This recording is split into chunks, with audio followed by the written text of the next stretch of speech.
नमस्कार दोस्तों, स्वागत है अलीसा सक्सेस पॉइंट की आज की अपनी क्लास के बारे में। आज की जो अपनी क्लास रहेगी, अपना जो टॉपिक रहेगा वो अंग्रेजों के समय से जो राष्ट्रीय आंदोलन हुए थे, वो आंदोलन क्यों हुए, क्या कारण था और उनको लीड किन किन नेताओं ने किया था, उनके बारे में अपने बहुत पढ़ेंगे। ये टॉपिक इसलिए इम्पोर्टेंट है क्योंकि इससे हमें पता चलेगा कि जो हमारी स्वतंत्रता है वो किन बेसिक के ऊपर हमें मिली थी और किस तरह से हमने उसके अंदर लड़ाइयाँ की और हमें वो मिली। आज का अपना जो टॉपिक रहेगा वो भारतीय राष्ट्रीय आंदोलन रहेगा 1885 से लेके 1947 तक। ये अपना आज का क्या है टॉपिक रहेगा। तो आज की अपने सबसे पहले कोई भी राष्ट्रीय आंदोलन है या आंदोलन है वो होता क्या है, उसका उद्देश्य क्या है। तो सबसे पहले उसको जानने की जरूरत है कि उसका उद्देश्य क्या था। जितने भी राष्ट्रीय आंदोलन हुए उनका उद्देश्य क्या था उसके बारे में अपने आज जानेंगे। तो उद्देश्य के लिए देखो अपने क्या करते हैं कि सबसे पहले इस आंदोलनों का मुख्य उद्देश्य देखते हैं। अपने इस आंदोलन का मुख्य उद्देश्य ब्रिटिश शासन को समाप्त करके भारत में राजनीतिक, सामाजिक और आर्थिक रूप से भारत को क्या बनाना, स्वतंत्र बनाना।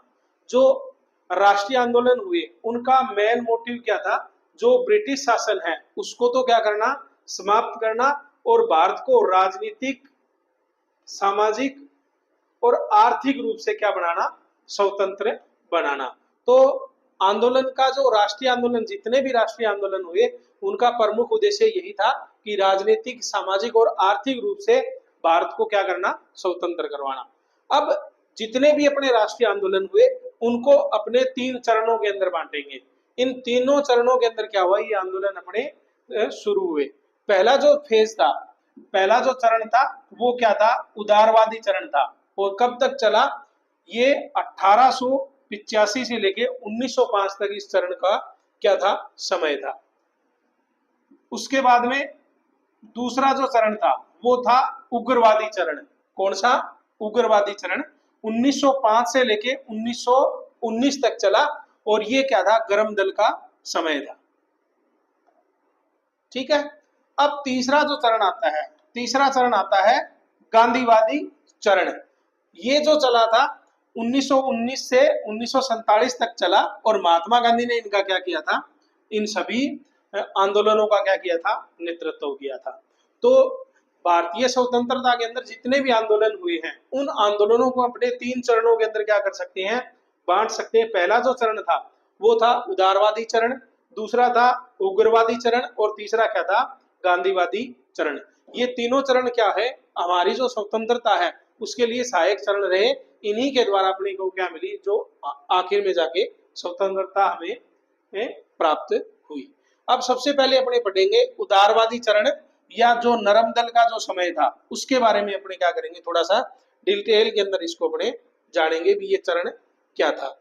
अब देखो सबसे पहला चरण आंदोलन का जो चरण था उसका नाम था उदारवादी चरण और ये चला कब तक था, 1885 से लेके 1905 तक चला था। अब देखो इसके जो प्रमुख संगठन थे वो क्या थी, सबसे पहला जो संगठन था वो था भारतीय राष्ट्रीय कांग्रेस, जिसकी स्थापना 1885 में एक अंग्रेज अफसर था ए हो ह्यूम, उसने इसकी क्या की, स्थापना की थी। जो प्रारंभिक चरण था आंदोलन का उसका जो लीड किया था उसको किसने किया था, भारतीय राष्ट्रीय कांग्रेस ने किया था, जिसकी स्थापना एक अंग्रेज अफसर ए हो ह्यूम ने इसकी की थी। अब इसके अंदर कुछ प्रमुख नेता थे, उनका नाम देखो। जो भारतीय राष्ट्रीय कांग्रेस थी उसके अंदर कुछ प्रमुख नेता थे, उनके नाम दादा भाई नारोजी, गोपाल कृष्ण गोखले और फिरोज शाह मेहता। ये कुछ उस समय के जो नरम दल का जो आंदोलन था उस आंदोलन के प्रमुख नेता थे, दादा भाई नारोजी, गोपाल कृष्ण गोखले और अपने फिरोज शाह मेहता। ठीक है। अब देखो जो प्रथम चरण चल रहा था उसकी कार्य प्रणाली क्या थी, प्रथम चरण की कार्य प्रणाली क्या थी। अब देखो इसकी जो सबसे बड़ी जो प्रणाली थी वो क्या थी, याचिका, प्रार्थना और विरोध। क्या? याचिका, प्रार्थना और विरोध। ये जो नेता थे वो क्या करते थे, ब्रिटिश सरकार का कि संवैधानिक तरीके से क्या करते थे, अपनी मांगों को मनवाना चाहते थे। ये जो उदारवादी जो चरण था, इसके अंदर जो नेता थे उनका मानना था कि वो एक संवैधानिक तरीके से अपनी जितनी भी मांगे हैं उनको अंग्रेजों से मनवाने का उसका क्या था, चाहते थे वो।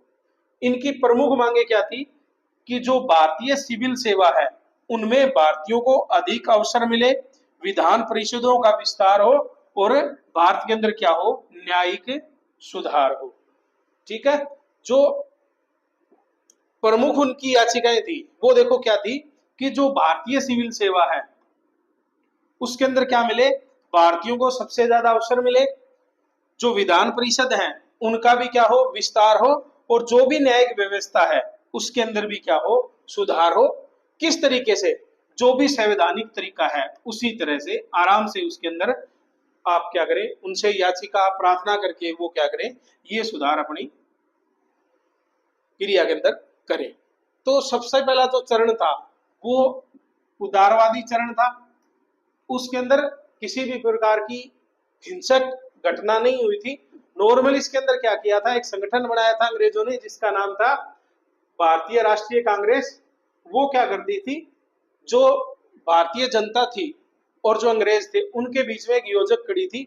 वो क्या करती थी, जितनी भी भारतीय मांगे हैं उनको क्या करनी चाहती थी, एक संवैधानिक तरीके से उनको सोल्व करना चाहती थी।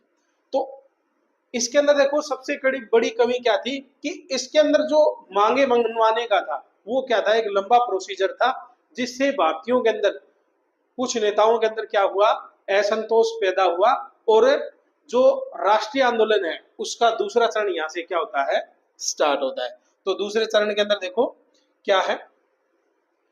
अब देखो इसका जो निष्कर्ष था वो क्या हुआ, इस चरण में नेताओं ने राष्ट्रीय चेतना जगाने का तो काम किया, लेकिन इनकी धीमी गति के कारण कुछ युवा नेता क्या थे, असंतुष्ट थे।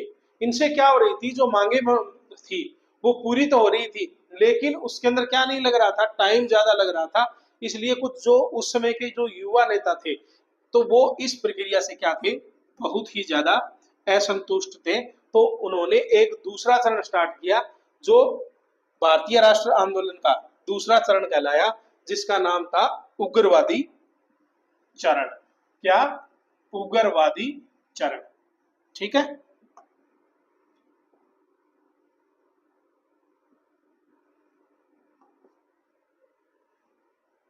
अब देखो दूसरा जो चरण था उसके जो प्रमुख नेताओं की अगर अपने बात करें तो उसके अंदर जो सबसे प्रमुख नेता थे वो थे बाल गंगाधर तिलक, लाला लाजपत राय और विपिन चंद्रपाल, जिसको लाल क्या, लाल पाल बाल नाम से जाना जाता था।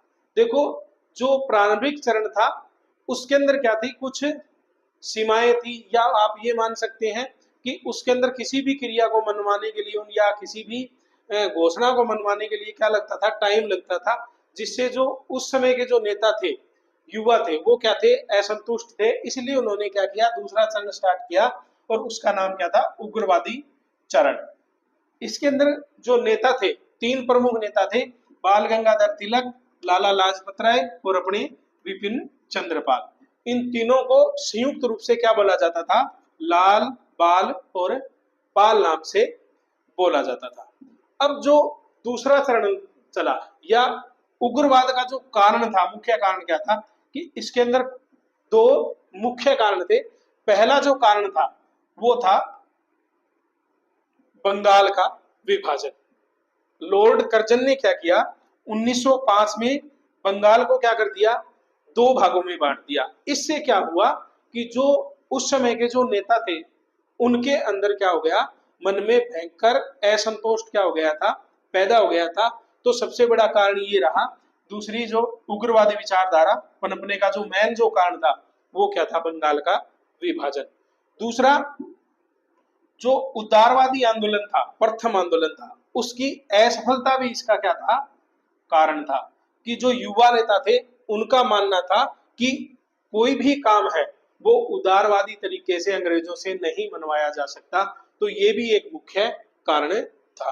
तो जो उग्रवादी विचारधारा हुई उसके दो मुख्य कारण थे। पहला जो कारण रहा था वो रहा था बंगाल का विभाजन, और दूसरा क्या हुआ था, उदारवादियों की जो असफलता थी पहले चरण की, वो भी इसके अंदर क्या था, मुख्य कारण था, जिससे क्या हुआ, ये विचारधारा अपनी जारी हुई। अब देखो जो इनकी जो कार्य प्रणाली थी, जैसे प्रथम जो चरण था उसकी कार्य प्रणाली क्या थी कि वो एक संवैधानिक तरीके से क्या करते थे, किसी भी मांग को अंग्रेजों के सामने रखते थे। लेकिन इनकी जो कार्य प्रणाली थी वो थोड़ी क्या थी, उग्र थी। उग्र का कहने का मतलब क्या था कि इनका जो लक्ष्य था वो क्या था, पूर्ण स्वराज्य था।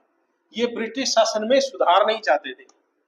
इनका मतलब क्या था कि पूरी तरह से जो ब्रिटिश शासन है उसको क्या करे, समाप्त करे, और एक स्वतंत्र शासन उनको मिले।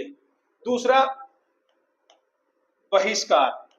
इन्होंने क्या किया, जो ब्रिटिश सामान है, जो अंग्रेजों के जो प्रोडक्ट थे उनका क्या किया, उन्होंने बहिष्कार किया, और जो स्वदेशी प्रोडक्ट थे उनका उन्होंने क्या किया, बढ़ावा देने का इसके अंदर उन्होंने काम किया।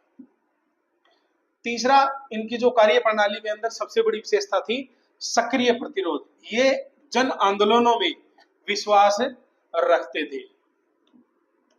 क्या रखते थे कि ये क्या करते थे, किसी भी मांग को बनवाने के लिए जन आंदोलन का क्या करते थे, विश्वास करते थे, और एक सक्रिय प्रतिरोध अंग्रेजों के सामने रखते थे। तो इन्होंने क्या किया, तीन बड़े काम किए इनका। इन्होंने क्या किया, जो कार्य प्रणाली थी, सबसे पहली कार्य प्रणाली क्या थी, ये नहीं चाहते थे कि भी अंग्रेजों के जो कार्य प्रणाली है उसके अंदर सुधार न चाहे, ये चाहते थे कि पूरा का पूरा स्वतंत्रता इनको मिले। दूसरा, ये क्या करते थे, विदेशी चीजों का बहिष्कार करते थे, और जो घरेलू चीज है या घरेलू प्रोडक्ट है उनकी प्रोडक्टिविटी को क्या करते थे, बढ़ावा देते थे। और जन आंदोलन में भी इनका क्या था, विश्वास था। तो इनकी कार्य प्रणाली मुख्य तीन चीजों पे चलती थी। अब देखो इनके समय में जो प्रमुख घटनाएं हुई, सबसे पहली जो घटना हुई वो क्या थी, स्वदेशी आंदोलन। जो गरम दल के जो नेता थे उनका सबसे बड़ा जो काम यही था कि वो क्या कर रहे थे, जो विदेशी चीजों का क्या कर रहे थे, बहिष्कार, और जो घरेलू चीजें थी उनका क्या कर रहे थे, उनको बढ़ावा दे रहे थे। तो बंगाल विभाजन के विरोध में ये क्या चीज क्या हुई, शुरू हुई, क्योंकि 1905 में बंगाल का क्या हो गया था, विभाजन हो गया था, जिससे उन्होंने क्या किया, स्वदेशी आंदोलन उन्होंने शुरू किया कि जो बाहरी प्रोडक्ट है उनका विरोध करना और स्वदेशी प्रोडक्ट को बढ़ावा देना। दूसरा, इसके अंदर क्या हुआ, सूरत में जो कांग्रेस का अधिवेशन हुआ उसके अंदर कांग्रेस दो धड़ों में बट गई। पहला जो दल था वो कहलाया नरम दल, और दूसरा कौन सा कराया, गरम दल। ठीक है, कहने का मतलब ये है कि जो सूरत अधिवेशन हुआ था उसके अंदर जो भारतीय राष्ट्रीय कांग्रेस है वो दो धड़ों में बट गई थी। पहला था गरम दल और दूसरा था नरम दल। क्योंकि गरम दल के अंदर जो युवा नेता थे उनका मानना था कि वो पूर्ण रूप से क्या हो, स्वतंत्र हो, ना कि जो अंग्रेजी जो शासन व्यवस्था है उसके अंदर कोई बदलाव हो। उनका मुख्य उद्देश्य क्या था, पूर्ण स्वतंत्रता। इसलिए जो सूरत अधिवेशन हुआ कांग्रेस का, उसके अंदर दो भागों में कांग्रेस बंट गई, गरम दल और अपना नरम दल। ठीक है,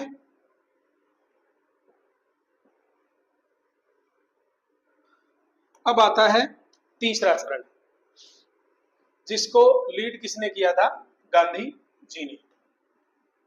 महात्मा गांधी ने इसको क्या किया था, लीड किया था। जो तीसरा चरण था 1919 से लेकर 1947 तक ये चला। इसके कुछ सिद्धांत थे। पहला सिद्धांत क्या था, सत्याग्रह, और दूसरा जन भागीदारी।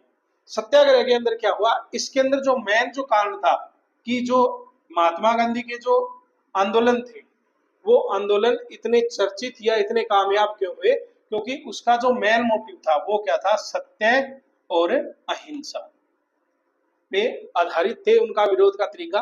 और दूसरा सबसे बड़ा जो कारण था वो क्या था कि जो गांधी जी थे उन्होंने जो जन आंदोलन है उनको कहां कहां तक पहुंचा, गांव गांव तक उन्होंने क्या किया, आंदोलनों को पहुंचाया, और सबसे ज्यादा लोगों को इन आंदोलनों से या जन आंदोलनों से उसको जोड़ा।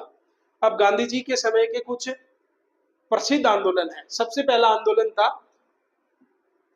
असहयोग आंदोलन। देखो, असहयोग आंदोलन का जो पहला कारण था वो क्या था? जो जलियांवाला बाग हत्याकांड हुआ था और जो खिलाफत आंदोलन था, ये दोनों मुख्य कारण थे किसके? असहयोग आंदोलन के कारण। इनका उद्देश्य क्या है? नाम से ही पता चल रहा है, असहयोग। तो असहयोग आंदोलन का जो उद्देश्य था वो क्या था? जो ब्रिटिश सरकार है उसके साथ क्या नहीं करना? सहयोग नहीं करना। और ये आंदोलन कब वापस ले लिया गया? एक चोरा चोरी घटना हुई थी जिसके अंदर कुछ लोगों ने पुलिस थाने को जला दिया था। उसके अंदर कुछ जो अधिकारी थे, अंग्रेजी अधिकारी, उनकी क्या हो गई थी? मृत्यु हो गई थी। इसलिए महात्मा गांधी ने असहयोग आंदोलन अपना वापिस ले लिया था। ठीक है। उसके बाद में दूसरा जो आंदोलन था वो था सविनय अवज्ञा आंदोलन। कौन सा? सविनय अवज्ञा आंदोलन। अब देखो किस कारण से यह चला? नमक कानून का विरोध करने के लिए। और इसके अंदर क्या किया? जो गांधी जी थे उन्होंने दांडी मार्च निकाला और दांडी से इसकी क्या की? शुरुआत की, जिसने गांधी जी ने नमक बनाकर कानून को क्या किया? तोड़ा। ठीक है। उसके बाद में सबसे बड़ा आंदोलन गांधी जी की देखरेख में हुआ भारत छोड़ो आंदोलन। द्वितीय विश्व युद्ध के बाद में जो हालात थे और जो क्रिप्स मिशन भारत आया था उसके विरोध में ये आंदोलन शुरू हुआ। और इसके अंदर गांधी जी ने जो नारा दिया वो दिया था, करो या मरोगा। और ये बड़े पैमाने पर इसके अंदर क्या हुआ? जन विद्रोह हुआ, जिससे ब्रिटिश जो शासन था उसकी नींव क्या हो गई? हिल गई।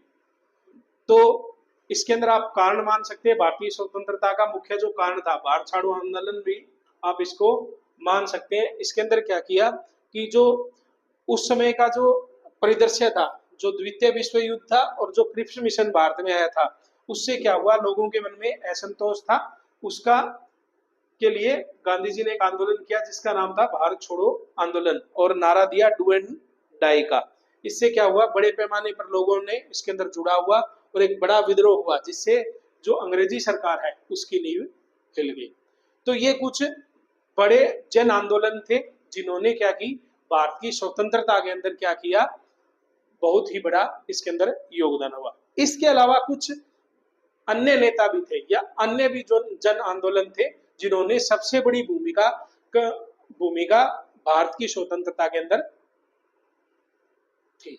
अब उनके बारे में थोड़ा सा अपने पढ़ते हैं भी। ऐसे कौन से थी या ऐसी कौन सी धाराएं थी जिसके अंदर सबसे बड़ा जो आंदोलन था वो था क्रांतिकारी आंदोलन।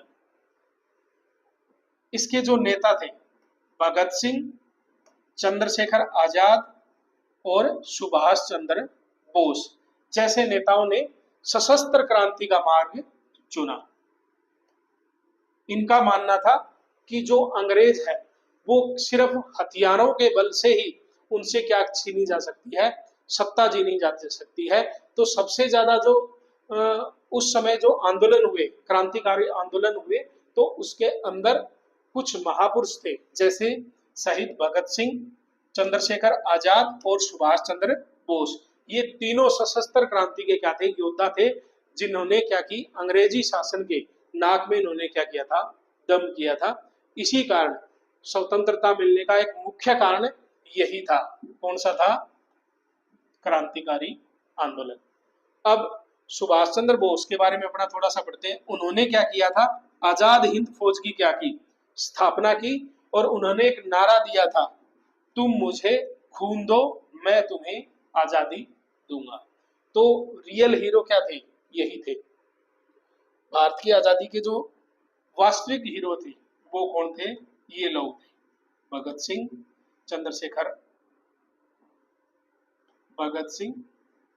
चंद्रशेखर आजाद और सुभाष चंद्र बोस रियल हीरो थे भारतीय आजादी के।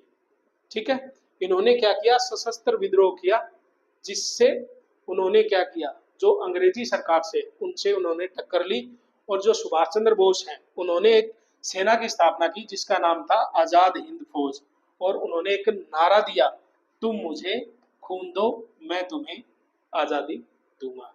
तो रियल हीरो थे ये अपने।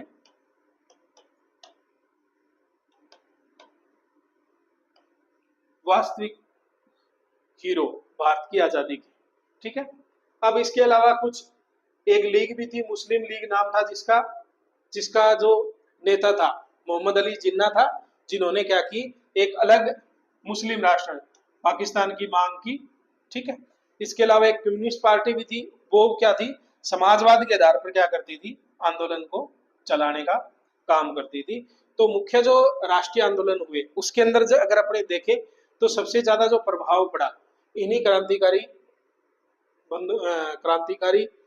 महात्माओं का पड़ा, जिनको अपने भगत सिंह, चंद्रशेखर आजाद, सुभाष चंद्र बोस, इस तरह के लाखों जो युवा थे जिन्होंने क्या की, अंग्रेजी शासन के विरुद्ध इनकी टक्कर ली। तो यही मुख्य कारण थे जो जिन्होंने क्या किया, अपने को आजादी दिलाई। ठीक है।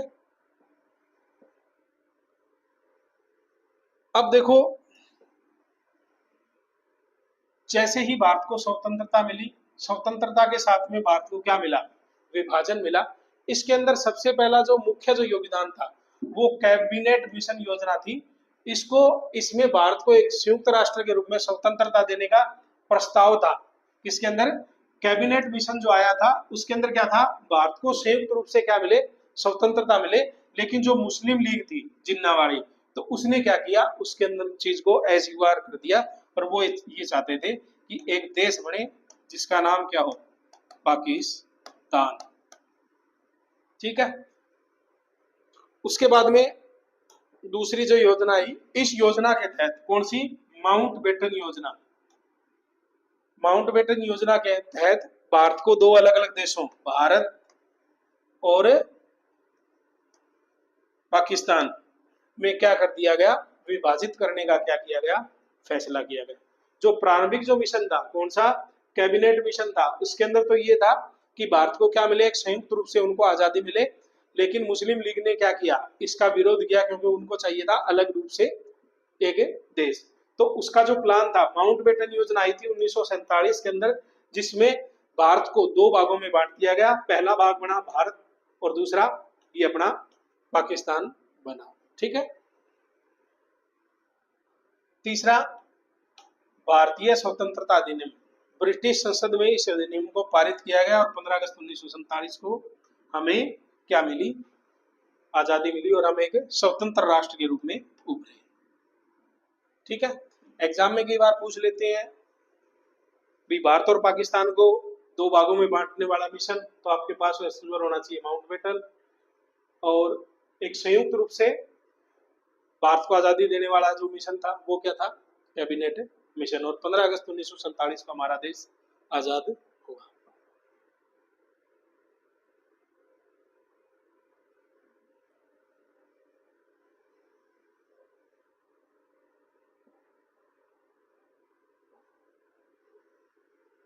अब देखो, जितने भी जन आंदोलन हुए हैं उन्होंने क्या किया, भारत की आजादी में मुख्य योगदान उनका रहा। तो उनसे निष्कर्ष क्या निकला, देखो सबसे पहला जो निष्कर्ष निकला वो क्या था, भारतीय राष्ट्रीय आंदोलन एक लंबा और जटिल संघर्ष था, जिसमें विभिन्न विचारधाराओं और तरीकों को क्या किया, अपनाया गया। क्योंकि एक सिंगल मिशन नहीं था, उसके अंदर क्या थे, अलग अलग प्रकार की क्या थी, विचारधाराएं थी। उन्होंने क्या किया, उनका मुख्य उद्देश्य क्या था, भारतीय स्वतंत्रता था, लेकिन उनके जो तरीके थे वो अलग अलग थे। इनसे केवल राजनीतिक स्वतंत्रता नहीं दिलाई, बल्कि भारतीयों में सबसे बड़ी काम क्या किया, एकता, पहचान और राष्ट्रवाद की भावना क्या की, पैदा की। यह आंदोलन दुनिया के इतिहास में एक अनूठा उदाहरण है, जिसमें अहिंसा के बल पर दुनिया की सबसे बड़ी उपनिवेशिक शक्ति को क्या किया, हराया गया। ठीक है। सबसे बड़ा काम इसके अंदर चौथा, हमारी विरासत में एक महत्वपूर्ण हिस्सा है जो हमें हमेशा ये प्रेरणा देता रहेगा कि आप अगर एकता से और राष्ट्रवाद की भावना अगर आपके अंदर है तो आप किसी भी बड़ी शक्ति को आसानी से हरा सकते हैं।